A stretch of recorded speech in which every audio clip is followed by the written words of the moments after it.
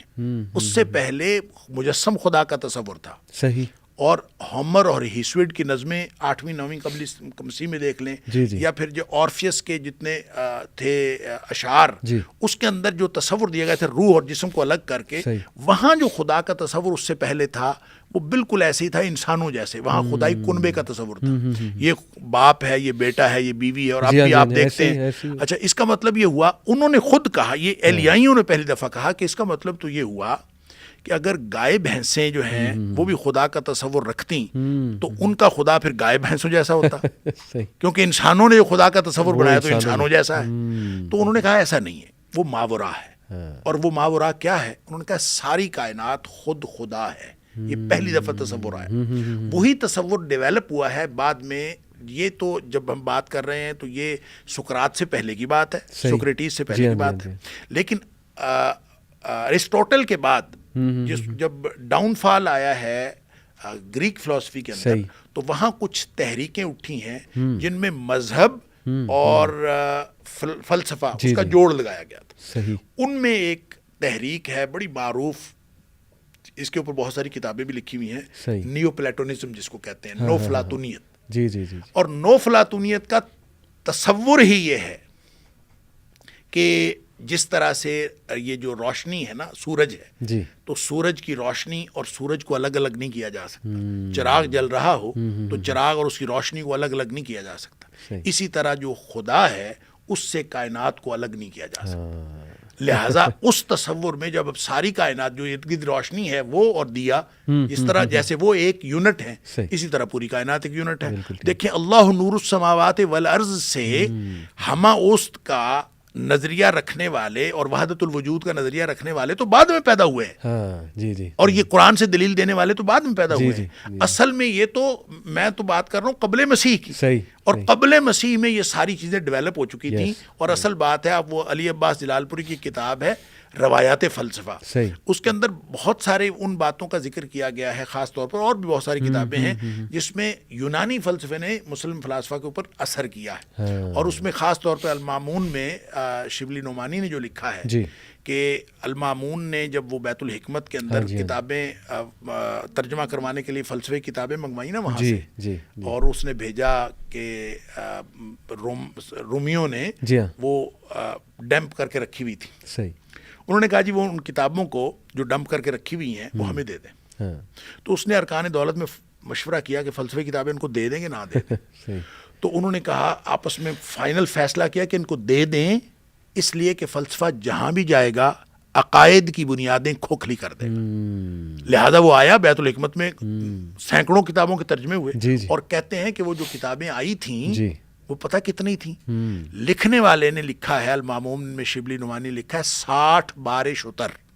اس کا مطلب ہے 60 اونٹوں پر لاد کے لائی گئی تھی. اتنی کثیر تعداد میں تھیں. اور وہ لا کے ترجمے کیے، ترجمے کر کے پھر مسلمانوں نے اس کے اوپر پھر آپ دیکھیں ایک عرصے تک مسلمانوں نے اسی چکر میں رہے کہ جناب فلسفہ یونان کو ماننا ہے کہ نہیں ماننا. آپ ابن سینا کو لے لیں، آپ الفارابی کو لے لیں. اچھا، بعد میں پھر کوئی فار اینڈ اگینسٹ یہی کام چلتا رہا. غزالی نے آ کے اس کے خلاف بات کی، پھر ابن رشد نے آ کے بات. یہ تو شاہ ولی اللہ نے پہلی دفعہ آ کے یہ بات کی ہے کہ ہمیں یونانی فلسفہ نہ تائید کے لیے ضرورت ہے نہ تردید کے لیے ضرورت ہے. وہ کہتے ہیں ہمیں یونانی فلسفے کی ضرورت ہی نہیں، ہمیں ایمانی فلسفے کی ضرورت ہے. لہٰذا میں جو بات کر رہا تھا کہ یہ جو نظریہ ہے وحدت الوجود کا، یہ اصل میں اسی کو سپورٹ کرنے والے یہ سارے نظریات ہیں، یہ میڈیٹیشن ہے. لہٰذا جب آپ اس کو، جو اس کا تعلق قبل مسیح کے ساتھ ہے، اور قبل مسیح میں آپ جب دیکھتے ہیں تو وہاں آپ کو بڑی ایک دلچسپ بات ہے کہ اورفیس کے مذہب میں جو 8ویں صدی قبل مسیح میں ہوا ہے، جی جی وہاں اواگون کا تصور موجود ہے، جونی چکر کا اچھا نظریہ تناسخ ارواح، جو کہ ہندوؤں کا نظریہ ہے، اور ہندو بھی چونکہ ایک قدیم ترین تہذیبوں میں سے ایک تہذیب ہے، لہٰذا لگتا یوں ہے، اور باقاعدہ یہ مورخین فلسفہ نے لکھا ہے کہ لگتا یہ ہے کہ یہ کوئی علاقائی کنیکشن ہوا تھا اس دور میں، اور یہ نظریہ ہندوستان سے ہی وہاں یونان میں پہنچا، اور یونانی جو ہے وہ اس بات کے قائل تھے کہ نظریہ تناسخ ارواح کی. لہٰذا وحدت الوجود ٹریول کرتا ہوا جہاں بھی آیا، آپ نے دلائل جہاں سے بھی لیے، اصل بات تو یہ ہے کہ ہم جس چیز کو پروموٹ کر رہے ہیں وہ عالمگیر روح کے ساتھ اتصال، خدا کے ساتھ اتصال کا ایک نظریہ ہے. اس ایسا کوئی نظریہ شریعت نے نہیں دیا. بالکل ٹھیک. اور حضرت مجدد الفسانی علیہ الرحمہ نے بہت ہی بات، شیخ احمد سرندی نے بات، شاندار بات اور شاندار طریقے سے بات کی. انہوں نے کہا کہ یہ لوگ جو وحدت الوجود والے ہیں نا، یہ سلوک کی پہلی منزل کے مسافر تھے. ان کو روشنی پڑی ہے، صحیح، حق کی روشنی، یہ اور انہوں نے تصوف کی زبان میں جواب دیا. وہ کہتے ہیں حق کی روشنی ان کو پڑی ہے اور ان کی آنکھیں چندھیا گئی ہیں. پھر انہوں نے جس طرف دیکھا ہے ان کو وہی روشنی نظر آئی ہے. اب یہ سامنے روشنی ہے نا، روشنی کو تھوڑی دیر دیکھتے رہیں، اس کے بعد اپنی طرف بھی دیکھیں گے، آپ کو وہی روشنی نظر آئے. جی جی جی جی. تو کہتے ہیں کہ یہ تو پہلا مرحلہ تھا، یہ اگلے مرحلے پہ جا ہی نہیں سکے. یہ اگلے مرحلے پہ جاتے تو ان کو دنیا کی سنویت نظر آتی، اور وہ سنویت کیا ہے؟ خالق اور مخلوق کی سنویت ہے. خالق ایک الگ اینٹی ہے، مخلوق ایک الگ اینٹی ہے.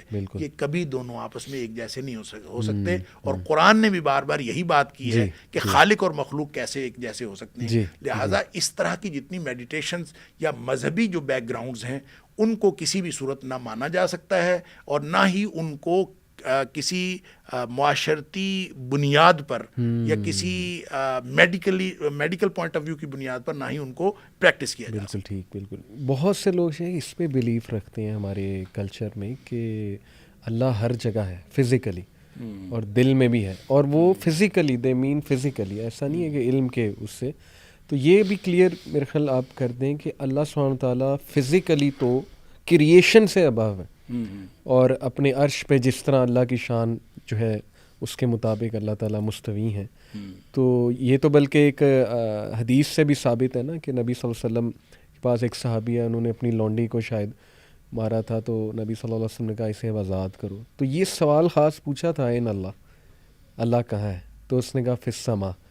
تو انہوں نے کہا کہ اسے چھوڑ دو، یہ مومنہ ہے. تو یہ تو میرے خیال ایمان کے ساتھ تعلق ہے اس کانسیپٹ. بالکل. اور یہ قرآن نے کہا الرحمن علی العرش استوى. سبحان اللہ. رحمان عرش پہ مستوی ہے. اب مستوی کا معنی ہم نہیں کر سکتے. ٹھیک. مستوی کا معنی مستوی ہونا ہی ہے. صحیح. اس کی نہ تعویل کی جا سکتی. اللہ کی صفات میں سے ہے استوا، اور یہ قرآن میں 7 مرتبہ ہے. جی.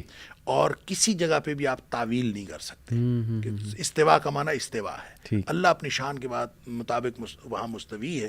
لہذا اللہ کی صفات کے بارے میں نہ ہم ان میں کوئی تشبیہ قائم کر سکتے ہیں، نہ اس کو تعطیل کر سکتے ہیں، اس کو معطل کر سکتے ہیں، نہ اس کی کوئی تمثیل بیان کر سکتے ہیں، نہ اس کی کوئی کیفیت بیان کر سکتے ہیں. اور اس کے بغیر ہم نے اس پر ایمان رکھنا ہے. وہ جیسے امام احمد ابن حنبل علیہ الرحمہ کا غالباً قول ہے یا کسی اور امام کا کہ الاستواء معلوم، کہ استواء تو معلوم ہے، صحیح، لیکن اس کی وکیفیتہ مجہول، لیکن اس کی کیفیت نامعلوم ہے. صحیح صحیح صحیح. ٹھیک ہے جی. بالکل ٹھیک. اور والایمان بہ واجب، اس کے اوپر ایمان، والایمان بہ واجب، اس کے اوپر ایمان رکھنا واجب ہے. صحیح. والسؤال عنہ بدعت، اس کے بارے میں سوال کرنا ہی بدعت ہے. بالکل ٹھیک. کہ یہ کیا ہے، اس کے بارے میں جب اللہ کے رسول صلی اللہ علیہ وسلم نے سوال نہیں کیا، صحابہ کرام نے سوال نہیں کیا، تو ہم کون ہوتے ہیں اس کے بارے میں سوال کرنے والے؟ کہ مستوی ہونے کا کیا مطلب ہے؟ لیکن ہے وہ آسمانوں پہ. اس کی وجہ یہ ہے کہ آپ نے جو ایک حدیث کا حوالہ دیا کہ اس خاتون سے، لڑکی سے پوچھا تھا نبی پاک صلی اللہ علیہ وسلم نے این اللہ، اور اس نے اشارہ کیا یہ تو پوری مخلوقات آپ دیکھیں کہ حتیٰ کہ جانور بھی جس وقت وہ بلبلاتے ہوئے نظر آتے ہیں تو وہ آسمان کی طرف رخ کرتے ہیں. ایون یہ کرکٹرز ہندو جب سینچری کرتے ہیں یہ بھی آسمان کی طرف دیکھتے ہیں. تو یہ اتفاق ہے, یہ اتفاق نہیں ہے, یہ ایک عالمگیر سچ ہے کہ جس چیز کو بھی آپ بڑا مانتے ہیں وہ بلندی پہ ہوتا ہے. سبحان اللہ. بڑا بلندی پہ ہوتا ہے. تو اللہ اکبر, لہذا وہ بلندی پہ ہے. بلندی کتنی ہے وہ تو اللہ ہی جانتا ہے. وہ تو نبی کریم صلی اللہ علیہ وسلم نے اس کی ایک حدیث کے اندر کیفیت آتی ہے, لیکن بہرحال اللہ عرش پر ہے.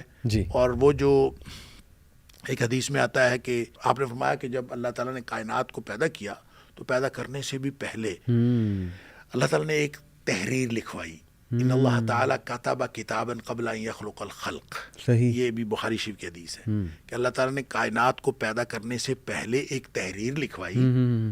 اس کے اوپر لکھوایا, ابھی کوئی پیدا نہیں کیا تھا, تو اس کے اوپر لکھوایا کہ ان غضبی ان رحمتی سبقت غضبی. میری رحمت جو ہے وہ میری غصے کے اوپر حاوی ہے. اچھا, پھر نبی پاک صلی اللہ علیہ وسلم فرماتے ہیں فَهُوَ مَكْتُوبٌ عِنْدَ اللَّهِ فَوْقَ الْعَرْشِ. اب وہ جو تحریر ہے اب بھی اللہ کے پاس عرش کے اوپر لکھی ہوئی ہے. سبحان اللہ. اللہ کے پاس عرش کے اوپر. صحیح.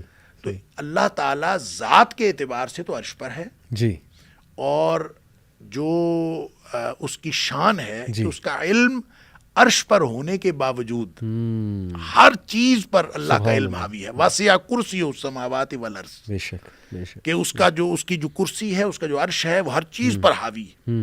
تو دیکھیں یہ تو بڑائی کے اعتبار سے آپ کو اللہ تعالیٰ کے عرش کے مقابلے میں کائنات تو پتہ نہیں اتنی سی ہے, اتنی سی بھی نہیں ہے. تو اس کو ہر جگہ موجود ہونے کی کیا ضرورت ہے؟ اتنی سی چیز آپ کے سامنے ہو, اس میں ہر جگہ موجود ہونے کا, تو پھر بھی یہ تو اللہ تعالیٰ کو محدود کرنے کی بات. صحیح بات. لہٰذا اس طرح کا کوئی تصور درست نہیں ہے. اللہ ذات کے اعتبار سے عرش پر ہے اپنی شان کے مطابق, اور علم کے اعتبار سے ہر جگہ ہے. بالکل ٹھیک. اور ظاہر ہے کہ اس طرح اگر جب ہم کہیں گے اللہ تعالیٰ ہر جگہ ہے, تو پھر بعض جگہیں تو بہت ہی قبیح ہیں جہاں عام انسان جانا پسند نہیں کرتا. تو کیا خیال ہے کہ وہاں بھی اللہ تعالیٰ کی ذات ہے؟ نہیں, اللہ علم کے اعتبار سے ہر جگہ موجود ہے اور ذات کے اعتبار سے اللہ تعالیٰ عرش پر ہے. بالکل ٹھیک. میں ایک انٹرسٹنگ کنسیپٹ بس بتانا چاہوں گا شیخ, آڈینس کو بھی, آپ کو بھی, کہ سورج کا نا ایک تعلق ہے. یہ جیسے آپ نے کہا نا, یوگا والے بھی سورج کی طرف سمت کر کے بیٹھتے ہیں اور ایک خاص پوسچر میں بیٹھتے ہیں. میں ایک ڈاکیومنٹری میں دیکھ رہا تھا کہ جتنے بھی مذاہب ہیں ان کے جو فالس گاڈز ہیں, جیسے Horus one eyed god, so called god, یہ ایجپشین کا, رام لے لیں, کرشنا لے لیں, جیزس کرائسٹ ایون, ان کے تمام جو فالس گاڈز ہیں ان کی پینٹنگز اگر دیکھیں پرانی یا آج کل کی دیکھیں تو ان کے پیچھے ایک سورج ہے, ان کے پیچھے سے ایک سورج نکل رہا ہے. اچھا. یہ چرچز میں بھی یہ پینٹنگز بڑی کلیئر ہیں کہ عیسیٰ علیہ السلام سامنے کھڑے اور پیچھے سے سورج نکل رہا ہے. ہورس کی پینٹنگ پرانی کیو میں جو بنی ہے وہ بھی سورج پیچھے سے نکل رہا ہے. اسی طرح یہ رام, اس کے پیچھے بہت بڑا ایک سورج ہے. تصاویر میرے پاس ہیں.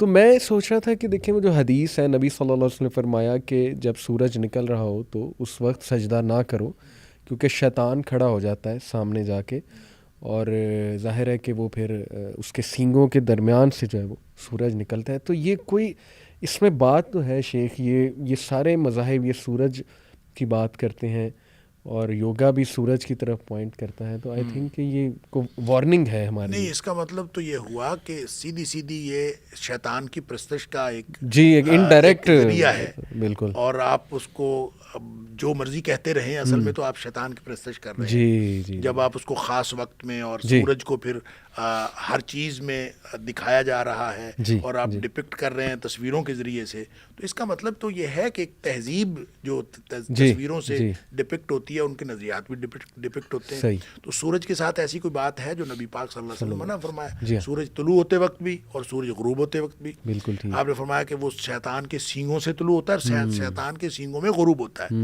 لہٰذا اس وقت نماز نہیں پڑھنی چاہیے, اس وقت عبادت نہیں کرنی چاہیے, اس وقت سجدہ نہیں کرنا چاہیے.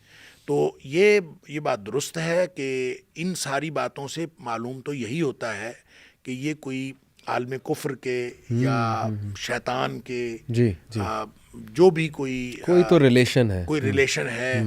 اور وہ جیسے ابھی ہم بات کر رہے تھے کہ لوگ جو ہیں وہ ایک دوسرے کے ساتھ جو ہے وہ ہاتھ رکھتے ہیں اور لمس کے ساتھ کرنٹ لگ جاتا ہے تو ان کا کیا ریلیشن ہے. ہو سکتا ہے وہ بھی شیاطین کے ذریعے سے ہو. اور قرآن نے کہا ہے کہ جو شیاطین ہیں لَيُوحُونَ إِلَىٰ أَوْلِيَائِهِمْ، وہ اپنے اولیاء کو اپنے دوستوں کی طرف وحی کرتے ہیں.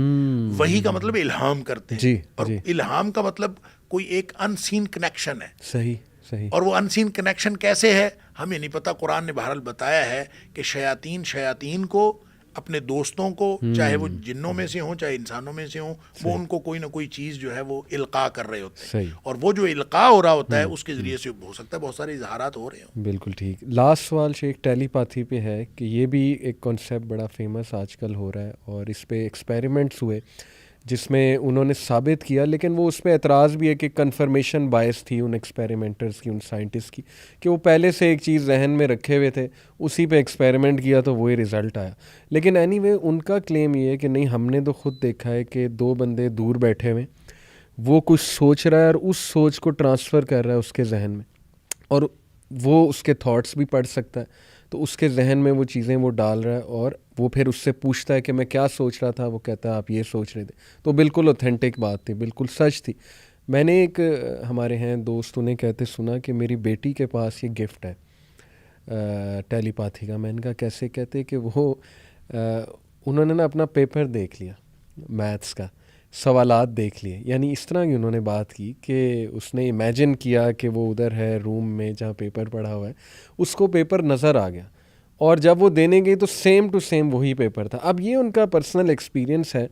کیا ایسا جو ہے ہو سکتا ہے کہ آپ اپنے تھاٹس ٹرانسمٹ کر دیں کسی دوسرے کو؟ جیسے وہ بڑا مشہور ایک واقعہ حضرت عمر رضی اللہ عنہ، انہوں نے سعد بن ابی وقاص کو میسج ڈیلیور کیا تھا مدینہ میں بیٹھے ہوئے جبکہ وہ فارس میں تھے. یہ اوتھینٹک واقعہ ہے شیخ؟ نہیں، یہ اوتھینٹک تو نہیں ہے لیکن تاریخی واقعہ بہرحال ہے. یا ساریت الی الجبل، کہ تم پہاڑ کی طرف ہو جاؤ. اور یہ ایک میسج ان کو ڈیلیور ہوا حضرت عمر کی آواز میں، اور کہتے ہیں کہ آپ جمعہ کا خطبہ دیتے ہوئے آپ نے لوگوں کے سامنے یہ بات کہی تھی. تو بات یہ ہے کہ دیکھیں، ایک تو ان کو دونوں الگ الگ طریقے سے آپ اس کو دیکھیں.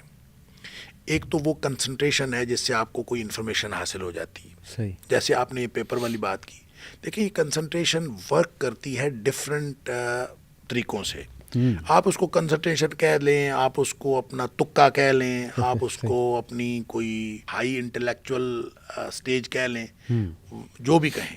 دیکھیں میں آپ کو بتاتا ہوں کہ میں جب ایم اے کا امتحان دیا تو ایم اے میں ایک ہسٹری کا پیپر تھا، اسلامک ہسٹری یا مسلم ہسٹری. وہ قبل از اسلام سے لے کر پریزنٹ ڈے تک تھی. ٹھیک. اچھا، اتنا لمبا نصاب، میں بڑا ڈرا کرتا، سب سے زیادہ مجھے ڈر لگتا ہے اس پیپر پہ. خیر جب پیپر قریب آئے تو میں نے بیٹھ کے خود گیس بنایا. ہم جو گیس بناتے ہیں میں نے خود بنایا، میں نے کسی سے نہیں لیا. سارے پیپرز کا گیس خود بنایا. اس کا میں نے جب بنایا میں نے 20 سوال نکالے، پھر اس میں سے ویری امپورٹنٹ جو ہیں امپورٹنٹ 20 نکالے، ویری امپورٹنٹ 10 نکالے. 10 میں سے پھر میں نے موسٹ امپورٹنٹ یا ویری ویری امپورٹنٹ 4 نکالے. اچھا 4. اور پیپر میں سوال ہی 4 آتے تھے. اللہ اکبر. ٹھیک ہے جی. اور میں 4 نکال لیے اور میں نے سارے دوستوں کو بتایا کہ یار یہ 4 کر لو، یہ آ جانے ہیں. صحیح. ٹھیک ہے. اور یقین کریں ان میں سے ایک سوال تو ایسا تھا جو اس سال کے کسی کے گیس میں نہیں تھا، نہ اساتذہ کے گیس میں، نہ کسی کے، لوگ اپنا اپنا. میرے گیس میں تھا. جی. یقین کریں وہی 4 سوال آئے. اللہ. اور وہی 4 سوال آئے اور جب میرا دوست میرے سے ناراض ہو گیا. صحیح. میں شام کو آیا، میرے سے بول رہی نا، میں کیوں نہیں بولتے؟ کہتا تمہیں پیپر کا پتہ چل گیا تھا تو مجھے کیوں نہیں بتایا؟ میں نے کہا یار میں تو شور میں چاہتا رہوں گی یہ 4 آ جانے، یہ کر لو. اچھا میں تو اس چکر میں کرتا تھا کہ میں نے کر لیا ہے تو دل کرتا ہے کہ یہ آ جائیں. صحیح. اب مسئلہ یہ ہے کہ وہ کیسے آ گئے، تکا لگا یا جو بھی آپ نے اس کو ایفیشینٹلی پچھلے پیپرز کو دیکھا اور کتنے ماہرانہ طریقے سے آپ نے اس کو کیا، یا آپ کہیں کہ میں نے یہ ٹیلی پیتھی کے ذریعے سے کر لیا، یہ تو آپ کی انٹرپریٹیشن ہے کہ آپ اس کو جو بھی کہہ لیں. لیکن بہرحال جو کنسنٹریشن ہے، یکسوئی، مجھے یوں لگتا ہے کہ ہم شروع سے لے کر اب تک جتنی باتیں ہم نے ڈسکس کی ہیں سب میں ایک بات کامن ہے اور وہ کہ یکسوئی، کنسنٹریشن. اچھا کنسنٹریشن تو ہو سکتی ہے، یہ تو اسلام بھی اس کو کنسنٹریشن کہتا ہے. اب آپ کو جب آپ یہ بتائیں کہ نماز جب ہم پڑھتے ہیں جی تو نبی کریم صلی اللہ علیہ وسلم نے کسی بھی قسم کی حرکت کرنے سے منع کیا ہے. بالکل ٹھیک. اور جو خشوع اور خضوع کیا ہے؟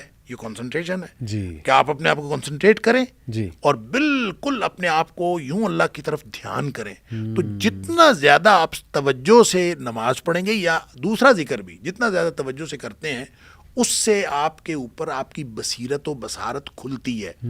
یہ تو بہرحال آپ کو اس کے اثرات ہوتے ہیں. اب اس کے لیے آپ کو جو دنیا کی جو مختلف چیزیں ہیں اس کے بارے میں رہنمائی بھی میسر آ سکتی ہے.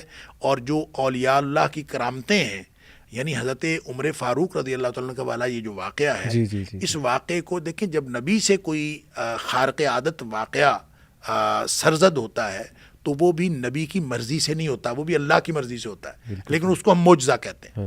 لوگوں کو عاجز کر دیتے ہیں. قوانین جو طبی قوانین ہیں معطل ہو جاتے ہیں. اسی طرح طبی قوانین معطل ہو کے اگر کسی بھی شخص سے کسی بھی عام امتی سے یہ کوئی بات ظہور پذیر ہو تو یہ ممکن ہے کہ وہ ظہور پذیر ہو, جیسے حضرت عمر فاروق رضی اللہ تعالیٰ عنہ سے. یعنی اس کی اتھینٹسٹی سے قطع نظر یہ ممکن ہے کہ کوئی شخص اس طرح سے اس سے کوئی ایسی کرامت ظہور پذیر ہو جائے, اس کو کرامت کہیں یا اس کو اللہ کی طرف سے. یہ نہ تو کرنے والے کی مرضی اس میں شامل ہوتی ہے اور نہ اس کا کوئی اپنا کسبی یا اپنا کوئی ذاتی اس میں قوت شامل ہوتی ہے. یہ اللہ کی طرف سے ہوتا ہے اور یہ کبھی بھی ظہور پذیر ہو سکتا ہے, آج بھی ہو سکتا ہے. صحیح. اور یہ جو اس میں کوئی نئی بات نہیں ہے اور اس میں کوئی اجنبی اور اچھوتی بات بھی نہیں ہے. یعنی یہ نبی کریم صلی اللہ علیہ وسلم نے یہ باتیں جو قرآن نے کہا الا ان اولیاء اللہ لا خوف علیہم ولا هم یحزنون الذین آمنوا وکانوا یتقون, جن کا ایمان اور تقوی مضبوط ہے نا وہ اولیاء اللہ ہیں. اور ان کو کسی بھی طرح سے اس طرح کی کوئی اگر کیفیت ہو جائے تو یہ ممکن ہے, لیکن اس کا تعلق ایفرٹ اور سٹرگل کے ساتھ نہیں ہے. لوگ تو اس چکر میں, اس یکسوئی کے چکر میں لوگوں نے تو یہ تک بنا لیا ہے. ہمارے والد صاحب اللہ تعالیٰ ان کی مغفرت فرمائے, ان کے پاس ایک آدمی آیا کرتا تھا, اب تو خیر وہ بھی فوت ہو گیا, اللہ تعالیٰ اس کی مغفرت فرمائے. وہ کہتا تھا مجھے وہ دیں جو آپ کے پاس ہے. وہ کہتے تھے کیا ہے میرے پاس؟ نماز روزہ ہے جو نبی پاک صلی اللہ علیہ وسلم بتائے. وہ نہیں آپ کے پاس کوئی چیز ایسی ہے وہ مجھے بتائے. اچھا میں نے ایک دن اس سے پوچھا, مجھے کہتا ہے آپ کے والد صاحب بتاتے نہیں ہیں, جھوٹ بولتے ہیں, نعوذ باللہ من ذالک. پھر ایک دن کہتا ہے کہ میں نا اصل میں چاہتا ہوں کہ میں چھپکلی کو دیکھوں اور وہ میری نگاہ سے اپنی جگہ پر قائم نہ رہ سکے, گر جائے. اچھا میں یہ چاہتا ہوں, یہ قوت حاصل کرنا چاہتا ہوں. تو کوئی آدمی جو ہے وہ کسی بندے کو گرانے کی قوت حاصل کرنا چاہ سکتا ہے, کوئی کسی چھپکلی کو گرانے کی قوت حاصل کرنا چاہ سکتا ہے. یہ ہماری خواہشیں ہیں اور اس کا مطلب یہ نہیں ہے کہ ان کا تعلق دین کے ساتھ ہو. میں نے پہلے بھی عرض کیا تھا کہ یہ دنیاوی مشغلے ہو سکتے ہیں لوگوں کے, تو آپ مشق کریں اور شمع بینی بھی کریں اور سورج بینی اور چاند بینی بھی کریں اور کسی بلب کے اوپر کنسنٹریشن کر کے اپنی مشق کریں, اور اس کے ذریعے سے ہو سکتا ہے کہ کوئی ایسا کنیکشن بھی قائم ہو جائے اور جس سے آپ کوئی اپنے خیالات میں انتشار پیدا کر لیں یا دوسرے کے خیالات میں انتشار پیدا کر لیں. دیکھیں نا یہ جو اے آئی ہے یہ بھی تو آج کل کیا کچھ کر رہی ہے. جی جی جی ہمارا ذہن پڑھ لیتی ہے. جی آپ سوشل میڈیا استعمال کر رہے ہوتے ہیں, حتیٰ کہ علی بھائی ہم آپس میں ملے ہیں نا, آپ کسی آدمی سے ملے ہیں اور کوئی آپس میں آپ کا ٹیلی فونک رابطہ نہیں ہے, صرف آپ ملے ہیں, تو وہ لوکیشن سے لے کر وہ آپ کو دے دے گی, وہ جو سجیشن دے دے گی کہ اس کو آپ ایز اے فرینڈ ایڈ کر لیں. تو اس کو کیسے پتہ چل گیا؟ دیکھیں یہ اس طرح کے کنیکشنز ہو سکتے ہیں جیسے آرٹیفیشیل انٹیلیجنس کا ہو سکتا ہے, تو پھر جو اوریجنل انٹیلیجنس ہے اس کا کیوں نہیں ہو سکتا؟ سبحان اللہ سبحان اللہ. جزاک اللہ شیخ, ماشاء اللہ آپ کی باتوں سے میں نے بھی بڑا سیکھا اور آئی ہوپ آڈینس نے بھی. کرکس میں ایک بار پھر سمرائز کر دیتا ہوں آڈینس کے لیے کہ دیکھیں مجھے لگتا ہے کہ یہ جتنی چیزیں ہیں, مینیفیسٹیشن, یوگا, ٹیلی پیتھی, یہ ہیومن بینگس کی ایفرٹس ہیں ٹو انڈرسٹینڈ سرٹن تھنگس اور ٹو اچیو سرٹن تھنگس. یہ انکمپلیٹ ہیں یہ چیزیں. میں سمجھتا ہوں آپ کی باتوں سے مجھے یہ محسوس ہوا, یہ ابھی مزید ریسرچ ان پہ ہونے والی ہے. لیکن keeping all these things aside, الحمدللہ دین اسلام مکمل ہے الحمدللہ. وہ سائنس چاہے آج ثابت کر دے یا 100 سال بعد کر دے, لیکن ہمارا ایمان ہے کہ ایک ایک چیز جو ہمیں بتا دی گئی ہے الحمدللہ وہ ان ساری چیزوں کو آلریڈی کیٹر کر رہی ہے. پازیٹیو تھنکنگ, فوکس, اور یہ کہ پاور آف ویژولائزیشن, جیسے آپ نے کہا اذکار ہیں صبح شام کے, ان کے الفاظ آپ نے بیان کیے, جیسے شیخ ایک یہ ذکر امسینا وامسل ملک للہ رب العالمین اللہم انی اسألک خیر ھذہ اللیلۃ فتحا و نصرہا و نورہا و برکتہا ہدایہ. تو ماشاءاللہ ایوری تھنگ از دیر. اگر آپ اس کو پڑھ کے دیکھیں اور اس کے اثرات آپ فیل کریں گے. پھر نماز کا آپ نے کہا, پتہ نہیں اس میں کیا سیکریٹس ہیں شیخ. کعبہ کی ایک خاص انرجی ہے, اللہ نے اس کو بھی مبارک شہر جو ہے وہ کہا ہے. اس کی لوکیشن بڑی یونیک ہے, سینٹر آف دا ورلڈ ہے, اس کے بالکل اوپر جو ہے وہ ظاہر ہے وہ. اسی طرح جہاں جس مسجد کے اندر نمازی زیادہ ہوں وہاں کی خاص برکت ہوتی ہے. سبحان اللہ, سبحان. اب مسجد میں جا کے نماز پڑھنے کا ثواب زیادہ ہے جی جی, اور بیت اللہ میں جا کے نماز پڑھنے کا ثواب سب سے زیادہ ہے, کیونکہ سب سے زیادہ رش وہاں پہ ہوتا ہے. اور مسجد نبوی میں بھی رش ہوتا ہے, وہاں بھی نماز پڑھنے کا ثواب. اسی مسجد اقصی کے اندر تو دیکھیں نا, یہ لگتا یوں ہے کہ جہاں لوگ زیادہ پیورٹی کے ساتھ جی کلیکٹیو کے اللہ کی عبادت کر رہے ہوتے ہیں تو وہاں لگتا ہے برکتیں زیادہ ہوتی ہیں, جی, اسی لیے اس کا اجر بھی زیادہ ہے. بے شک. اور ظاہر ہے آپ جب وہاں جا کے نماز پڑھتے ہیں, جب وہاں جا کے عبادت کرتے ہیں, کعبہ کا طواف کرتے ہیں, مسجد نبی میں جا کے نماز پڑھتے ہیں, اس کے اثرات جو ہیں آپ کو وہ اور زیادہ ہوتے ہیں. آپ یہاں کی مسجد میں چلے جائیں, گھر میں نماز پڑھ لیں, زمین آسمان کا فرق گھر میں نماز پڑھنے کا اور مسجد میں نماز پڑھنے کا. تو اسی طرح سے یہ جو مسجدیں آپ چینج کرتے ہیں, اور پھر ام القری جو ساری بستیوں کی بھی ماں ہے اور مسجدوں کی بھی ماں ہے, وہاں جا کے نماز پڑھتے ہیں, اس کا اجر بھی بہت ہے اور اس کی کیفیات بھی اور ہے. الحمدللہ جی. تو بڑا کرم ہے اللہ کا, اللہ نے ہمیں دین اسلام کی سمجھ عطا فرمائی اور مسلمان بنایا. تو آڈینس سے بھی میں یہ ریکویسٹ کروں گا کہ دیکھیں دین کو پریکٹس کریں اوتھینٹک نالج کے مطابق. جو نبی صلی اللہ علیہ وسلم کے بتائے ہوئے طریقے ہیں, ان کی باتیں ہیں, ان کو اڈاپٹ کریں. ان چیزوں کی میرا نہیں خیال اتنی ضرورت پڑے گی, لیکن جیسے آپ نے کہا کہ چلو اگر ایکسرسائز کے طور پہ اس سے جدا کر کے وہ جو اس میں سر ایک بات ذہن میں رکھیں. جی دیکھیں, ایکسرسائز ہو فزیکل یا مینٹل, جی اس کے بارے میں ایک بات ذہن میں رکھنی چاہیے کہ جو فضول کام ہے نا, جی وہ مومن نہیں کرتا. صحیح. جس چیز میں فائدہ نہیں اور فائدہ جو ہے وہ فزیکل فائدہ ہو سکتا ہے, اگر وہ آپ کی انرجی بوسٹ کر رہا ہے تو فزیکل فائدہ ہو سکتا ہے. تو آپ کی ساری ایکسرسائز جو فزیکل ایکسرسائز ہیں وہ آپ کو قوی بناتی ہیں. تو اگر آپ کسی چیز کو دیکھیں, یہ تو ایسے ہی ہے نا, میں سوچتا رہوں کسی چیز کے بارے میں, تو میری سوچ میں کوئی دوسرے کی شخص کی سوچ سے تبدیلی تو ہوگی. جیسے میں اگر پش اپس کرتا رہوں تو میرے بازو کی طاقت اور دوسرے شخص کی بازو کی طاقت کا فرق تو ہوگا نا. میں اگر 100 پش اپس کرتا ہوں ڈیلی اور دوسرا شخص نہیں کرتا تو طاقت کا فرق تو ہوگا.